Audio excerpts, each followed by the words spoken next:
React के अंदर तीन बेसिक चीज है बस, कंपोनेंट, प्रॉप और स्टेट। अगर आपने इसके ऊपर काम नहीं किया, ना इसको ढंग से पढ़ा, आप आगे पढ़ ही नहीं पाओगे, क्योंकि हर जगह कंपोनेंट, प्रॉप, स्टेट यूज होगा ही होगा। तो मेक श्योर जितना ज्यादा इसको पढ़ लोगे उतना बेनिफिट मिलेगा। फिर बाकी पूरे फीचर्स हैं रिएक्ट के। जस्ट लाइक जब मैंने आपको जेएस पढ़ाया था तो फंडामेंटल डॉट जेएस बोला था, अगर आपने उसको ढंग से पढ़ लिया तो आप आगे समझ जाओगे। अगर आपने उसको ढंग से नहीं पढ़ा तो आगे वाला जेएस आपको समझ में नहीं आया। वैसा ही ये है आपके पास। अगर आपने कंपोनेंट, प्रॉप और स्टेट को ढंग से नहीं पढ़ा, उसके बाद कंपोनेंट लाइफ साइकिल को ढंग से नहीं पढ़ा, समझ जाना नहीं आएगा समझ यार। ये रियलिटी है।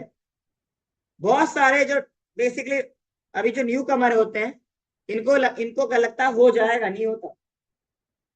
और जनरली रिएक्ट में सबसे ज्यादा इंटरव्यू के क्वेश्चन इन तीन में से होते हैं। कंपोनेंट क्या है, स्टेट क्या है, प्रॉप क्या है, और कंपोनेंट लाइफ साइकिल क्या है। बस इतना ही है। बाकी तो आप प्रैक्टिस करते करते सीख जाओगे। फिर फीचर्स हैं। अगर आपको समझ में नहीं आ रहा तो इसका मतलब समझ लेना आपको ये तीन चीजें क्लियर नहीं। तो पहली चीज मैंने आपको बता दिया था जिसका नाम था कंपोनेंट। मैंने आपको फंक्शनल कंपोनेंट बता दिया था और क्लास कंपोनेंट बता दिया। आज हम पढ़ेंगे प्रॉप्स के बारे में। आज हम रिएक्ट का दूसरा पिलर, और ये जो पिलर है ये चाहे आप देखो, अगर आप एंगुलर पढ़ोगे तो भी कंपोनेंट पढ़ोगे, अगर आप व्यू पढ़ोगे तो भी कंपोनेंट पढ़ोगे। अगर आप पढ़ते हो रिएक्ट, एंगुलर या व्यू, तीनों में से कुछ भी, तो उसमें सेकंड टॉपिक यही आता है, प्रॉप। एंगुलर में तरीका अलग है, लेकिन जनरली व्यू में पूरा सेम। व्यू और रिएक्ट पे काम करना दोनों सेम क्यों हो जाता है? क्योंकि दोनों में स्ट्रक्चर सेम ही, हल्का फुल्का चेंज। इसीलिए आप जब रिएक्ट पे काम करोगे ना, कभी कभार आपके कंपनी वाले बोलेंगे व्यू में प्रोजेक्ट आ रहा है, इसको भी सीखना चालू कर दो। कुछ नहीं है, सिमिलर ही है पूरा। इसीलिए रिएक्ट वाले डेवलपर व्यू पे भी काम करते हैं, क्योंकि दोनों सेम ही है। तो जो चीजें आपको रिएक्ट में मिलती हैं वो चीजें आपको व्यू में मिलती है, बस हल्का फुल्का चेंज। फ्रेमवर्क है और ये आपका क्या है, लाइब्रेरी। दोनों में ये चेंज है बस। बात करते हैं प्रॉप्स की। क्या होता है प्रॉप्स? मैंने यहाँ पे एक फोल्डर बनाया प्रॉप्स नाम से, और यहाँ पे मैं एक फोल्डर बना रहा हूं फंक्शनल। मैं पहले आपको फंक्शनल कंपोनेंट बताऊंगा, देन उसके बाद आपको क्लास कंपोनेंट बताऊंगा। तो फंक्शनल कंपोनेंट पहला आपके पास रहेगा, मैंने यहां लिख दिया पेरेंट डॉट जेएस, और यहां पे लिखा मैंने एक्सपोर्ट डिफॉल्ट फंक्शन, और यहां लिख दिया मैंने पेरेंट। और यहां से मैं रिटर्न कर रहा हूं। अब मैं ऐसे रिटर्न कर रहा हूं, ऐसे लिख रहा हूं, मुझे ऐसा लिखना पसंद है। आप डायरेक्टली भी लिख सकते हो। और मैंने यहाँ पे लिख दिया डिव, और इसके अंदर मैं लिख दिया h1, और h1 में लिखूंगा मैं आपके पास पेरेंट कंपोनेंट। इसके बाद मैंने एक और कंपोनेंट बनाया जिसको बोला मैंने चाइल्ड कंपोनेंट, जेएसएक्स नहीं जेएस। और इसको मैं कॉपी कर रहा हूं पूरा, बस यहाँ पे लिख दूंगा मैं आपका चाइल्ड। मैं डायरेक्टली इसको इंजेक्ट कर रहा हूं parent dot JS, sorry index dot JS file में। तो मैं इसको क्लोज कर रहा हूं। यहां पे लिख रहा हूं मैं आपके पास पेरेंट, और मेरे पे ऑटो इंपोर्ट का फीचर है, तो इंपोर्ट इसने ऑटोमेटिकली कर दिया। इसको स्टार्ट कर, npm स्टार्ट।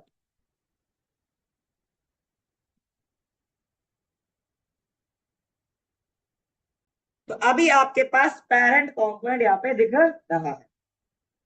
अगर आपको फिलहाल के लिए सीएसएस यूज करना हो तो आप डायरेक्टली जाके index.js में जाके सेट कर लो, फिलहाल के लिए अभी सीएसएस में, सॉरी।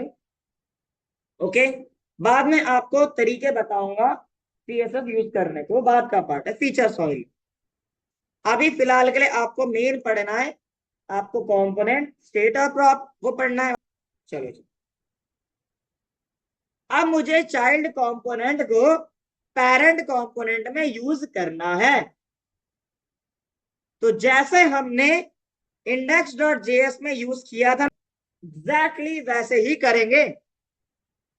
मैं यहां पे गया और मैंने यहां पे लिख दिया चाइल्ड, मेरे पे ऑटो इंपोर्ट का फीचर है तो ये इंपोर्ट भी कर दिया। अगर आपका यहाँ पे इंपोर्ट नहीं हुआ तो आपको एरर देखने को मिलेगा। क्या मिलेगा? इसको क्लोज करते, इतना किया, आउटपुट क्लियर। बढ़े आगे, चलो जी नेक्स्ट। इसके बाद बात करते हैं, मेरे पास यहां पर पहले एक काम कर, मुझे क्या करना है, अब एक वेरिएबल बनाया लेट फर्स्ट नेम, मैंने यहां पे लिख दिया दीपक। मुझे फर्स्ट नेम की वैल्यू को चाइल्ड कंपोनेंट में ट्रांसफर करना है। पहली बात, प्रॉप क्या होता है? अगर हम प्रॉप के बारे में पढ़े, प्रॉप बेसिकली एक फिनोमेना बोल लो या कुछ भी बोलना है वो बोल लो, इसके उससे अगर आपको एक कंपोनेंट से दूसरे कंपोनेंट में डेटा शेयर करना हो तो आप यूज करोगे प्रॉप्स का। मतलब आपको पेरेंट क्लास से चाइल्ड क्लास में डेटा शेयर करना है। प्रॉप्स इज अ कॉन्सेप्ट जो कि डेटा शेयरिंग में मदद करता है। मतलब parent to child data transfer करने में मदद करता है या child to parent data transfer करने में मदद करता है। मतलब डेटा ट्रांसफर करेगा। प्रॉप्स क्या होता है? डेटा ट्रांसफर करना from one component to another. अगर आप यूट्यूब को देखो तो बॉक्स मिलता है, हर बॉक्स के अंदर आपको डेटा अलग मिलता है, होता तो एक ही कंपोनेंट है ना, उसके अंदर अलग अलग कंपोनेंट होते हैं और उसमें डेटा शेयर होता है। तो डेटा शेयरिंग आप मल्टीपल तरीके से कर सकते हो, बट फिलहाल के लिए अगर आपके पास एक कंपोनेंट है और उस कंपोनेंट का डेटा आपको दूसरे कंपोनेंट में शेयर करना है तो आप यूज करोगे प्रॉप्स का। अब मुझे इस डेटा को शेयर करना है इस पे चाइल्ड कंपोनेंट में, तो हम कैसे शेयर करेंगे? तो अगर आपको डेटा शेयर करना है फ्रॉम पेरेंट टू चाइल्ड, एक चीज बता दूं, अगर आप किसी फंक्शन किसी भी कंपोनेंट के अंदर किसी दूसरे कंपोनेंट को यूज कर रहे हो तो जिस कंपोनेंट के अंदर आप दूसरे कंपोनेंट को यूज कर रहे हो तो वो कंपोनेंट बन जाएगा पेरेंट, और जिस कंपोनेंट के आप अंदर किसी दूसरे कंपोनेंट को यूज कर रहे हो वो बन जाएगा उसका चाइल्ड कंपोनेंट। चलो जी, अब मुझे डेटा शेयर करना, तो डेटा शेयर कैसे करेंगे?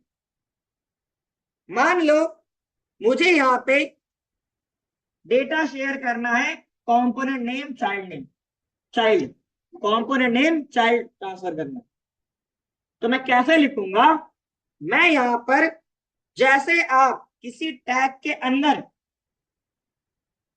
किसी एट्रीब्यूट को यूज करते थे तो आप यहाँ पे, ये तो लग रहा है टैग ना, टैग या एलिमेंट दिख रहा है, ऐसे दिख रहा है, और हम एट्रीब्यूट को कहां यूज करते थे? ओपन टैग में।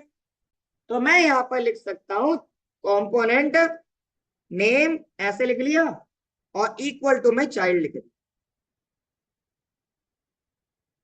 अगर आपको किसी भी कंपोनेंट में डेटा शेयर करना हो तो आप यहाँ पे कस्टम एट्रीब्यूट के फिनोमेना के थ्रू, मीडियम के थ्रू आप डेटा शेयर कर सकते।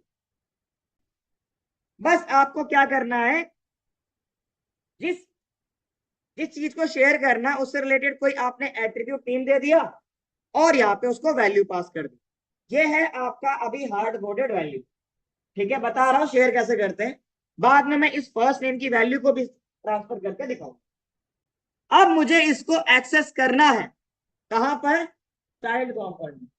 एक चीज हमेशा याद रखना, अगर आपको चाइल्ड कंपोनेंट को डेटा शेयर करना है, अगर आपको चाइल्ड कंपोनेंट को डेटा शेयर करना है, तो पहली बात, चाइल्ड कंपोनेंट में जाके आपको कस्टम एट्रीब्यूट और वैल्यू देनी पड़ेगी, और उस वैल्यू को, उस एट्रीब्यूट को आप यूज चाइल्ड कंपोनेंट में ही कर सकते हो, किसी और कंपोनेंट में नहीं जिसमें आप ट्रांसफर कर रहे हो। अब मुझे डेटा गेट करना, अब मुझे क्या करना है, डेटा गेट करना।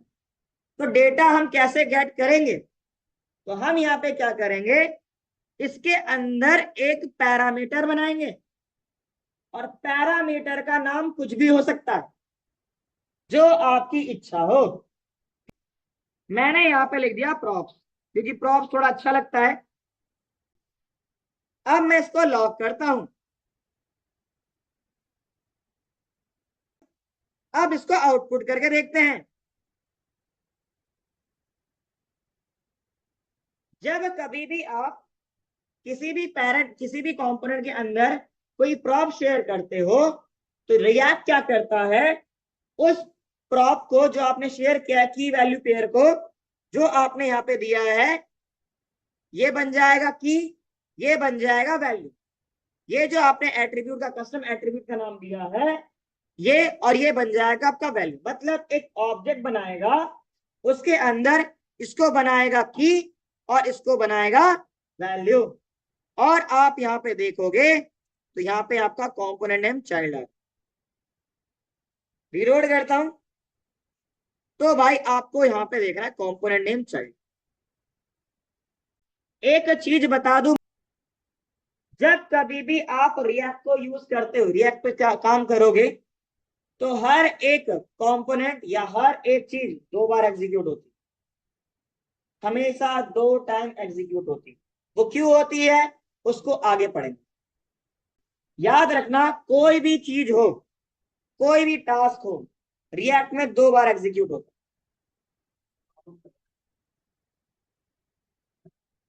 हर बार 2 बार एग्जीक्यूट होता है, हर बार। ये हमेशा याद रखना। Okay, clear. कोई भी कंपोनेंट हो, वो 2 बार एग्जीक्यूट होता है। अगर आप यहाँ पे देखोगे तो लॉग आपको 2 बार हो रहा है। ठीक है, ये क्यों हो रहा है, इसके बारे में आपको मैं जब वर्चुअल डोम पढ़ाऊंगा तब समझ में आएगा, अभी नहीं। क्लियर। तो आपको जब कभी भी डेटा मिलेगा, इन दी फॉर्म ऑफ ऑब्जेक्ट मिलेगा, और इन दी फॉर्म ऑफ जो आप यहाँ पास करो की वैल्यू पेयर मिलेगा, हमेशा याद रखो। अगर आप फंक्शनल कंपोनेंट में काम कर रहे हो और अगर आपको प्रॉप्स की वैल्यू गेट करनी है, तो सिंपल आपको क्या करना पड़ेगा, यहाँ पे जस्ट लाइक इवेंट लिखते थे ना, याद आया, वैसे ही समझो। आपको यहाँ पे बस लिखना है एक पैरामीटर का नाम, उस पैरामीटर के अंदर वो ऑब्जेक्ट ऑटोमेटिकली ट्रांसफर कर दिया जाता है। ठीक है, अब आप यहाँ पे इजीली, मैं यहाँ पे लिखता हूं, एक मैंने लिया पैराग्राफ, और मैं यहाँ लिख देता हूं आपके पास वैसे कंपोनेंट नेम। और ये कंपोनेंट नेम कहां से आ रहा है, आपका पेरेंट से आ रहा है ना, पेरेंट कंपोनेंट के थ्रू तो आ रहा है।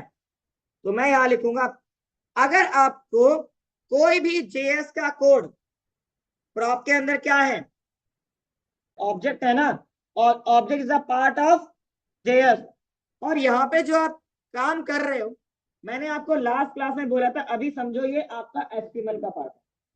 किसका पार्ट भाई, एचटीएमएल का पार्ट है। बाद में ये अलग आपको बताऊंगा, इसके बारे में बताऊंगा।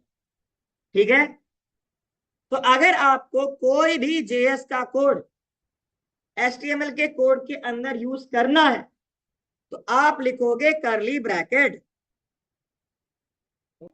और इसके अंदर मैं डायरेक्ट लिख रहा हूं प्रॉप्स डॉट आपका यहाँ पे कंपोनेंट नहीं, जो मैंने अभी ऑब्जेक्ट के थ्रू आया था, फाइल आ गया, H1 में कन्वर्ट कर दूं तो अच्छा लगेगा।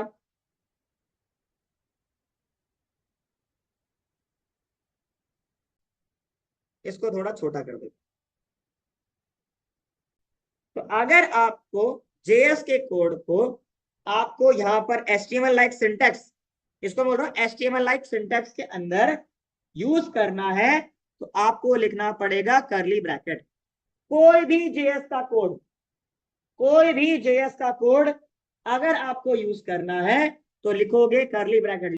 अगर यकीन नहीं होता तो मैं इसे कॉपी करता हूँ और पेस्ट करता हूँ और यहाँ पे रैंडम नंबर जनरेट करता हूँ। और क्या लिखते थे रैंडम नंबर जनरेट करने के लिए? Math dot random. अब यहां चलो, क्लियर? किसी भी जेएस के कोड को अगर आपको यूज करना है तो यहाँ पे आप HTML लाइक सिंटैक्स के अंदर करली ब्रैकेट यूज करोगे और उसके बाद जेएस का कोड लिखो। चलो जी, तो ये हो गया आपके पास क्या, कैसे आप यहाँ पे यूज करोगे। अब मान लो मुझे यहाँ पर इस फर्स्ट नेम की वैल्यू को ट्रांसफर करना था, तो हम कैसे कर सकते हैं? तो मेरे को यहाँ पे लिखना पड़ेगा फर्स्ट नेम। देखो, आप यहाँ पे की का नाम सेम दे सकते हो जो आपको ऊपर से मिलता है, लेकिन याद रखना ये आपका की वैल्यू पेयर नहीं बनेगा जैसे आपका ऑब्जेक्ट में था, ये है एट्रीब्यूट। बाद में इसको इक्वल टू लगा के मुझे वैल्यू देनी पड़ेगी। और अगर आप जेएस का कोड HTML लाइक सिंटैक्स में यूज करना चाहते हो तो क्या यूज करना पड़ेगा? करली ब्रैकेट। तो यहां पे जाओ, लिखो करली ब्रैकेट और फिर यहां पे लिख दो उसका नाम। अब यहां चलो, अब यहां देखोगे तो दीपक भी आपको देखने को मिल रहा है। और अब मैं यहां जाके इसको कॉपी करता हूं, पेस्ट, और इसकी जगह लिखता हूं आपका फर्स्ट नेम, और यहां जाके लिख सकते हैं हम फर्स्ट नेम। तो ये था आपका parent to child data transfer, parent to child data transfer via props. Props क्या करता है? डेटा ट्रांसफर करने में मदद करता है, ठीक है। और अगर आपको parent to child data transfer करना है तो आप इस तरीके से कर सकते हो। तो मैं यहां लिख देता हूं पेरेंट टू चाइल्ड, ओके। इसको मैंने कॉपी किया और यहां जाके इस पे भी ऊपर टॉप पे पेस्ट कर लिया। चलो, नेक्स्ट आपका था child to parent data transfer via props. Prop का काम क्या है? डेटा ट्रांसफर करना। तो मैं इसे कॉपी कर रहा हूं पूरा, कमेंट किया, पेस्ट, इसको हटा देते हैं पूरा।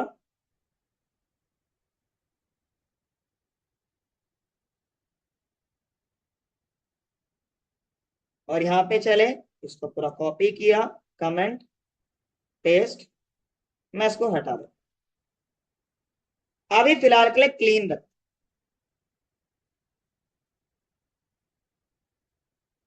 देखो, जो मैं अभी आपको बता रहा हूं उसको मैं अभी फिलहाल के लिए आपको लॉग में ही करके दिखा पाऊंगा, क्योंकि मैं उसको अभी फिलहाल के लिए यूआई में रिप्रेजेंट नहीं कर सकता। उसका रीजन समझ में आएगा जब आप कंपोनेंट लाइफ साइकिल या स्टेट पढ़ोगे। मान लीजिए मेरे पास चाइल्ड में एक वेरिएबल है, let's say late child component, या यहां लिखते हैं कार नेम। मैंने लिख दिया यहाँ पे टाटा, कार का नेम है टाटा। मुझे इस डेटा को मुझे पेरेंट क्लास तक ट्रांसफर करना है, पेरेंट क्लास तक ट्रांसफर करना। अभी हमने जो किया था उसमें parent to child data transfer करा था। अभी क्या किया था, parent to child data transfer किया। हमारे पास ऐसा कोई मैकेनिज्म नहीं है जिसके अकॉर्डिंग हम फिलहाल के लिए कोई इवेंट फायर करें और डेटा ट्रांसफर कर दें। ऐसा कोई तरीका नहीं। ठीक है, तो हम किस बेस पे यहां पे डेटा ट्रांसफर कर सकते हैं? Via props. Via props. अब कैसे करेंगे? अगर आपको child to parent data transfer करना है तो आप क्या करो, पेरेंट कंपोनेंट के अंदर आप यहां पे क्या करो, एक फंक्शन बनाओ। फंक्शन लिखा मैंने, let's say child to parent, और यहां पे वैल्यू, और इस वैल्यू को लॉक कर। जैसे हमने वैल्यू को पास किया था, जैसे हमने वैल्यू को पास किया था, वैसे ही हम फंक्शन को भी पास कर सकते, वैसे ही हम फंक्शन को भी पास कर सकते। मतलब इसकी पूरी डेफिनेशन इसके थ्रू चाइल्ड कंपोनेंट को मिल जाएगी वाया प्रॉप्स। अब मुझे क्या करना है, इसको कॉल कर। ओके, तो मैं यहां पे लिखूंगा प्रॉप्स डॉट, मैं डायरेक्ट कॉल कर रहा हूं, चाइल्ड टू पेरेंट। कॉल किया और क्लास नेम को पास कर दिया।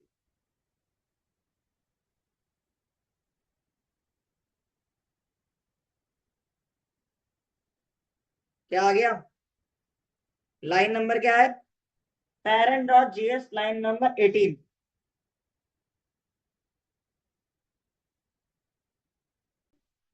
तो अगर आपको चाइल्ड क्लास से पेरेंट क्लास में डेटा ट्रांसफर करना है तो आपको क्या करना पड़ेगा, पेरेंट क्लास में एक फंक्शन बनाइए और उसको प्रॉप्स के माध्यम से, मीडियम से उसको चाइल्ड क्लास में ट्रांसफर कीजिए और चाइल्ड क्लास में उसको कॉल कर लीजिए।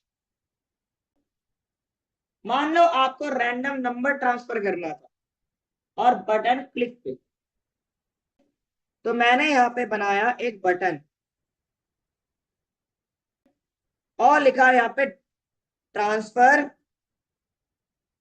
Random number. और इसके लिए अब मुझे क्या करना है, ट्रांसफर करना है रैंडम नंबर।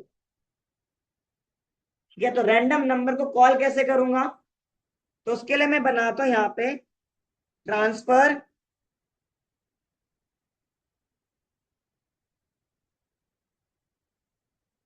रैंडम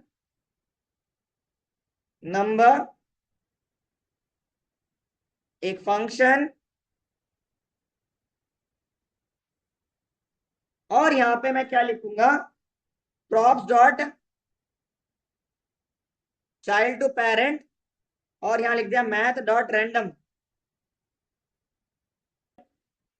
अगर मैं इसको क्लोज कर दूं तो भाई डेटा ट्रांसफर हो जाएगा। मैं इसको कॉपी करता हूं और यहां जाके पेस्ट करूंगा, ऑटोमेटिकली हो गया ना। बट मैं ऐसे नहीं चाहता, बटन क्लिक पे चाहता हूं। तो उसके लिए मैं क्या करूंगा, मुझे भाई इस बटन के क्लिक होने पे ये फंक्शन चलना चाहिए। तो अब कैसे वर्क करेंगे? तो भाई सिंपल सी बात है, यहां पे मुझे यूज करना पड़ेगा ऑन क्लिक एट्रीब्यूट को। किसको? On click attribute. जब आप यहाँ पे ऑन क्लिक यूज करना चाहते हो ना, ऑन CLIC के क्लिक, ऐसे नहीं लिखते, ऑन और सेकेंड वर्ड का first letter capital, second word का फर्स्ट लेटर कैपिटल, पहले में ऑन, दूसरे में सी कैपिटल। ओके,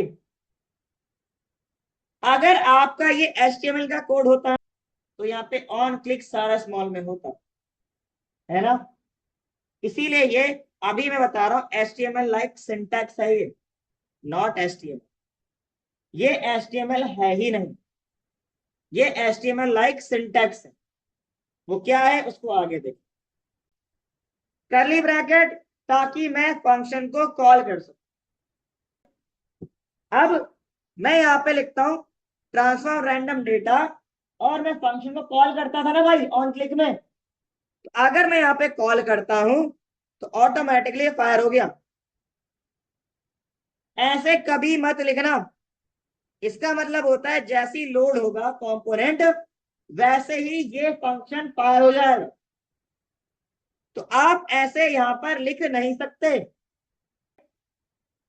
ये लिख देता हूं यहाँ पे, इसके ऊपर लिखता हूं कमेंट। कमेंट ऐसे लिखोगे यहाँ पे, automatically fire when component load. इसीलिए कभी ऐसे मत लिखो। ओके। अगर आपको बटन क्लिक होने पे आपको इसको इसको कॉल करना है, इसको फायर करवाना है, तो आप इसे कॉपी करो, कमेंट करो, पेस्ट करो और इसको ऐसे लिख दो।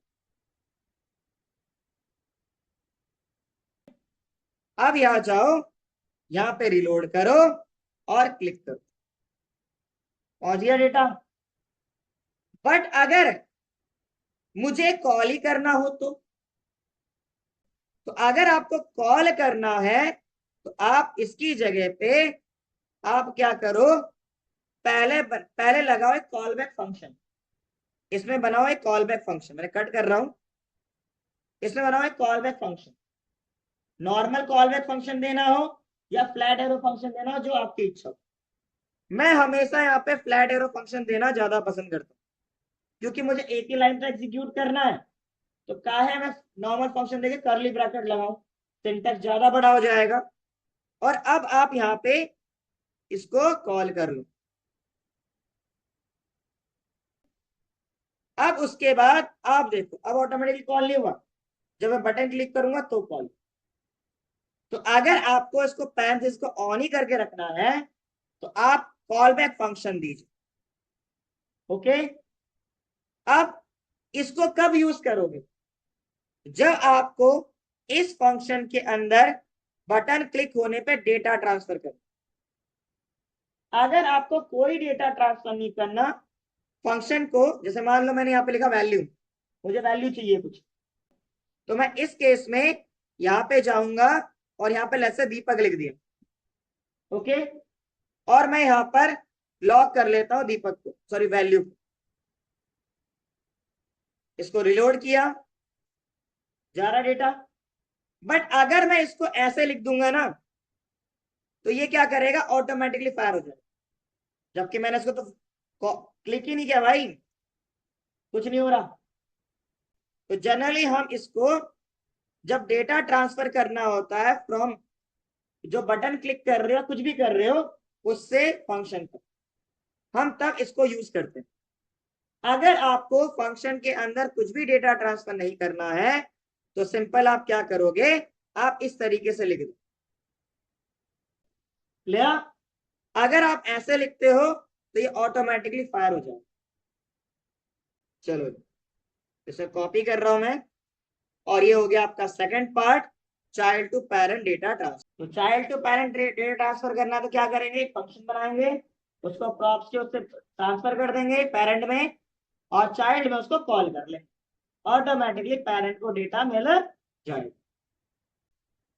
अब इसके बाद इसी के अंदर एक लास्ट पार्ट फंक्शनल कंपोनेंट के अंदर, अब लास्ट पार्ट चिल्ड्रन वाला। मैंने इसे क्या किया, कॉपी कमेंट पेस्ट, इस पूरे को हटा दो, मुझे अब इसकी जरूरत नहीं, इसको पूरे को हटा दो। जो अब मैं आपको बताने वाला हूं बहुत ही इंपॉर्टेंट पार्ट, प्रॉप्स के अंदर सबसे ज्यादा इंपॉर्टेंट पार्ट, क्योंकि ये आपका हर जगह यूज हो। इसको कॉपी करते हैं, पेस्ट किया, इसको हटाया। चलो, अभी तक हम क्या कर रहे थे, ऐसे कर रहे थे, ओपन एंड क्लोज एक साथ हो रहा था। अब यहाँ पे क्या करेंगे, ऐसे कर, और इसके साथ साथ मैं आपका एक यहाँ पे नाम मैं चिल्ड्रन नहीं लिख रहा हूं। इसका मतलब ये नहीं है कि जो अभी होगा वो चिल्ड्रन के थ्रू ही हो रहा है। ठीक है, आप कुछ भी नाम लिखो। तो मैंने यहाँ पे फाइल का नाम लिख लिया, ऐसे बटन लिख लेते छोड़ो, .js। और मैंने यहाँ लिखा एक्सपोर्ट डिफॉल्ट फंक्शन, मैं लिखा बटन। ओके, यहां से मैं रिटर्न कर रहा हूं एक h1, और मैं लिखा बटन कॉम्पोनेंट। मैंने क्या किया, इस बटन कंपोनेंट को इसके बीच में ऐड किया।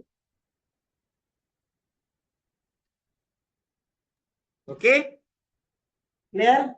अभी तक मैं क्या कर रहा था, ओपन एंड क्लोज को सेम एक ही कंपोनेंट से कर रहा था। ठीक है भाई, अब मैंने ओपन एंड क्लोज को अलग अलग किया और बीच में एक कंपोनेंट पास कर दिया।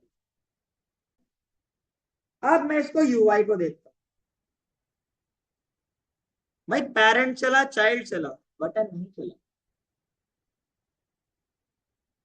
ऐसे कैसे, जब कभी भी आप किसी भी कंपोनेंट को ओपन एंड क्लोज करके बीच में कुछ भी, मैं यहां पे लिख देता हूं, लेट्स से इसकी जगह पे यहां पे दीपक लिख देता हूं, कुछ भी पास करो, ये कभी भी यूआई को रिप्रेजेंट करेगा ही नहीं। रेंडर कहते हैं यूआई में, रेंडर करना नहीं करेगा। ऐसा क्यों, ये इसका बाय डिफॉल्ट बिहेवियर है। अगर आप किसी भी कंपोनेंट के बीच में कोई कंटेंट लिखते हो, ठीक है, या कंपोनेंट शेयर कर रहे हो या कुछ कंटेंट शेयर कर रहे हो, वो कभी भी यूआई को रिप्रेजेंट नहीं करता। तो फिर ये क्या करेगा, ये क्या करेगा,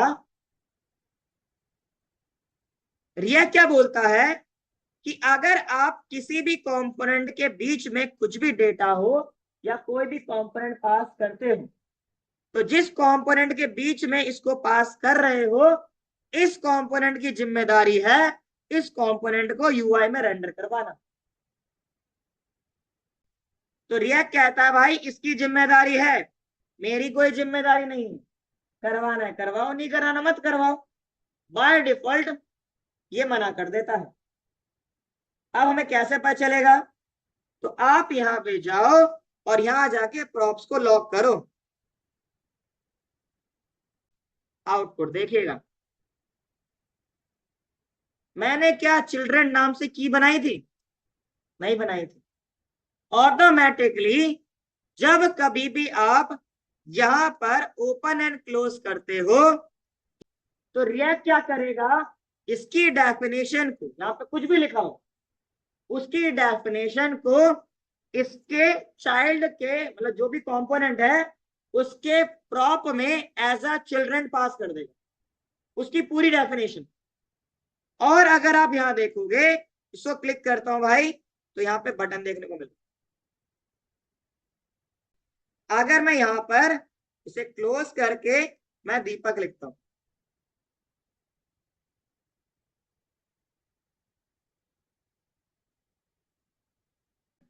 जो भी आप पास करोगे उसको चिल्ड्रन के अंदर पास कर देगा। क्लियर। अब इस चाइल्ड कंपोनेंट की, या जो कंपोनेंट के अंदर आपने इस कंपोनेंट को पास किया है, उसकी रिस्पॉन्सिबिलिटी है कि इसको यूआई में रेंडर करवाना। अब वो कैसे करवाएंगे, आपको यहां जाना है, करली ब्रैकेट लिखना है, लिखना है प्रॉप्स डॉट चिल्ड्रन। ओके, आप चाहो तो यहीं पे डी स्ट्रक्चरिंग भी कर सकते हो, वो पढ़ा रखा है मैंने। तो यहाँ पे जाओ, करली ब्रैकेट लिखो, चिल्ड्रन लिख दो। अब आपको यहाँ पे इसको लिखने की जरूरत नहीं, हटा दो। यहाँ पे मैंने डी स्ट्रक्चरिंग का कॉन्सेप्ट भी आपको पढ़ा दिया और यूआई में रेंडर भी हो।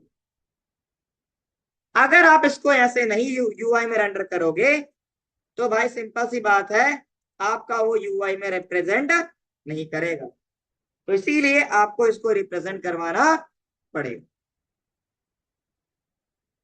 तो ये क्या करेगा, जो भी आप इसके बीच में डेटा डालोगे इन दी फॉर्म ऑफ आपका कंपोनेंट डेटा कुछ भी हो, वो इसके अंदर एज अ प्रॉप चिल्ड्रन नाम से की में ट्रांसफर हो, और यहाँ पे आपको इसके माध्यम से, इस मीडियम से आप क्या करोगे, उसको यूआई में रिप्रेजेंट करोगे। अगर आप इसको नहीं लिखोगे हाँ, तो वो यूआई में रिप्रेजेंट नहीं। तो आज हमने फंक्शनल कंपोनेंट में काम कर लिया। तो इसके नेक्स्ट क्लास में हम पढ़ेंगे एक नया टॉपिक साथ में स्टेट, इसको बोला है थर्ड पिलर ऑफ रिएक्ट। उसके बाद फिर कंपोनेंट लाइफ साइकिल, फिर आपका टू डू ऐप बनाऊंगा। अगर मेरे साथ टू डू ऐप बना लोगे तो जितना पढ़ा होगा समझ में आ जाएगा।